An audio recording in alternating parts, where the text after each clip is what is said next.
Hey, it's Mike Stiles. Here's the Content Marketing Quickie for the week ending January 28th. Podcasting is awesome, at least in my experience it is, but there are some problems surfacing as everyone tries to figure out the best business models for monetizing them. Now me, I'm so smart, I don't have ads or monetize at all, so I got nothing. But one issue is, how do you make an ad that's inserted into a podcast relevant for people who don't discover it until much, much later? How do you make ads evergreen? Well, you don't. You have to be able to switch them out, even in your archived episodes. Slate's Podcast Biz Panoply thinks they've figured that out. They're launching Megaphone, which used to be Audiometric when they first bought the technology from a couple of Aussie brothers last summer. Podcasters have ad challenges. Jeremy Barr writes it can do one-click ad insertion, geo-targeting to specific podcast consumers, and A/B testing. And yes, Panoply Chief Content Officer Andy Bowers says it'll put new ads in back episodes. Director of Product Joel Withrow says they're trying to give advertisers live access to a podcast campaign's progress report as soon as Q2, which will facilitate metrics beyond just those download totals. I can't see what your face is doing while you listen to this podcast, but if I could, I'd probably get a better idea of what you really think about it.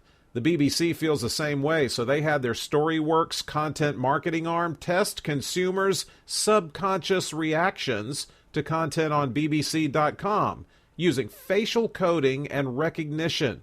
Sarah Homewood writes in Ad News, faces were recorded every second and coded into 6 emotions: sadness, puzzlement, happiness, fear, rejection, and surprise. Sounds like that Disney movie Inside Out.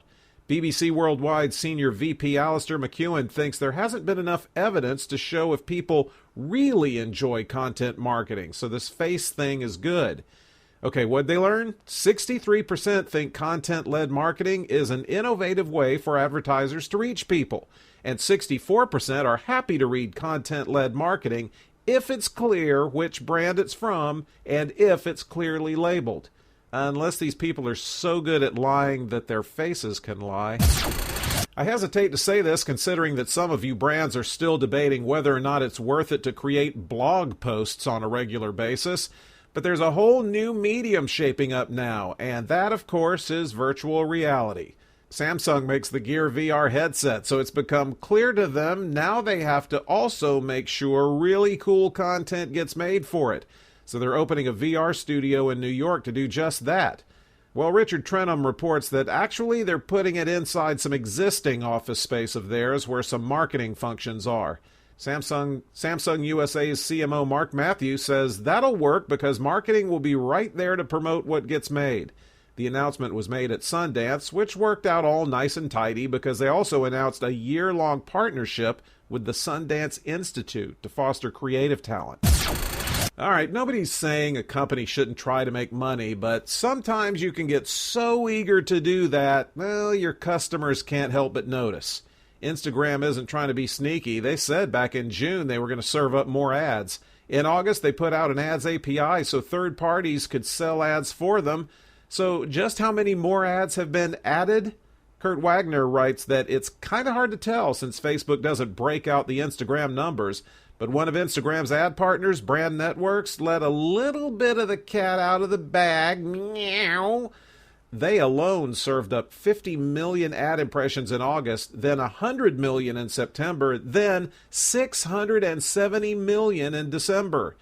If you left your abacus at home, that's a 13 times increase in just 5 months. Now, what I would have thought is that this explosion of ad inventory would drive down value. I'd be wrong. Cost per thousand stayed about the same. More ads, same price. You people must really love Instagram. What are we content marketers always saying? Great content will increase brand affinity, deepen relationships, and make customers more loyal. But why are people so loyal to the brands that they get attached to? Why am I a Coke guy who gets genuinely upset when restaurants sell Pepsi products? Matthew Foster reports that international telecom provider Toll-Free Forwarding surveyed U.S. consumers, and 75% of them think you brands could be doing a much better job of winning and holding their loyalty, and here's how you can. Have values and be an accountable corporate citizen. Be available on social for great customer service. Tap into nostalgia. If your brand has a long history, use it. Build trust with useful expertise. And the #1 loyalty driver cited by respondents, treat customers right and special using discounts and offers. If they feel they're getting a deal for their loyalty, why would they go anywhere else? Anybody know what's going on over at Twitter? Several senior executives are making use of the exit door at the same time. That includes Senior Vice President of Product Kevin Wiles, Senior Vice President of Engineering Alex Roeder, VP of Global Media Katie Stanton, and VP of Human Resources Brian Skip Shipper. He was in HR, so he accepted his own resignation. Stanton and Wiles says it's so they can spend more time with their families. But wait, we're not done.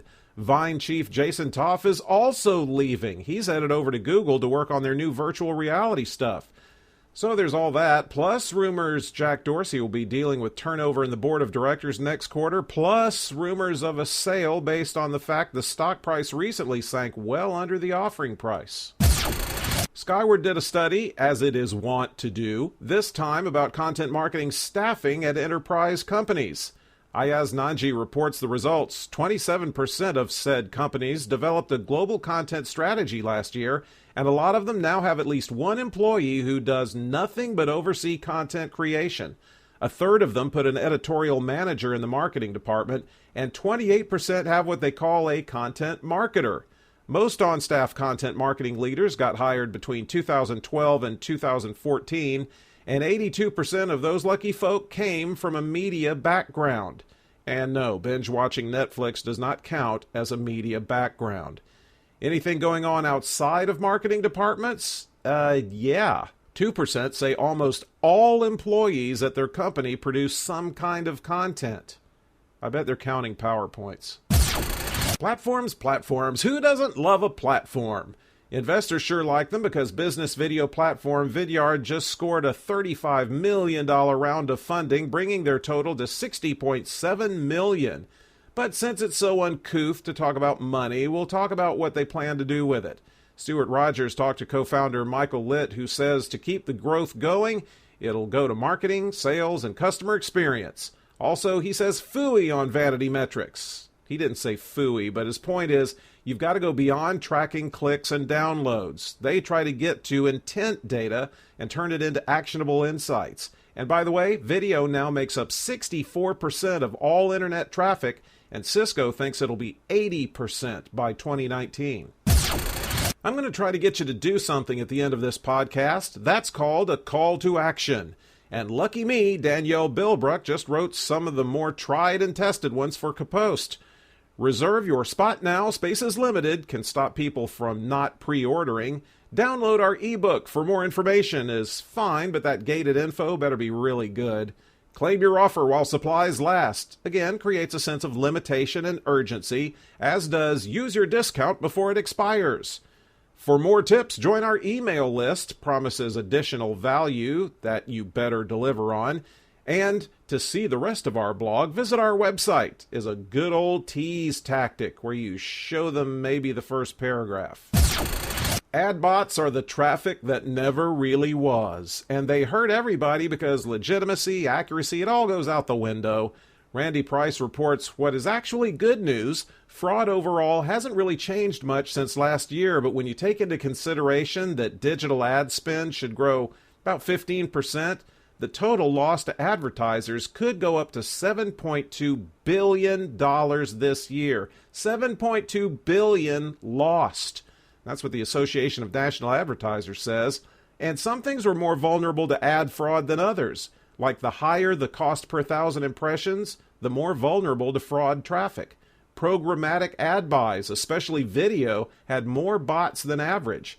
Programmatic buys with Hispanics as the target were almost twice as likely to pull bot traffic. And those getting traffic through third parties were exposed to a higher level of sophisticated bots. A&A advice for marketers includes maybe state in insertion orders that you won't pay for fraudulent impressions. That's it. The transcript is at MikeStiles.com. That call to action didn't sound challenging enough.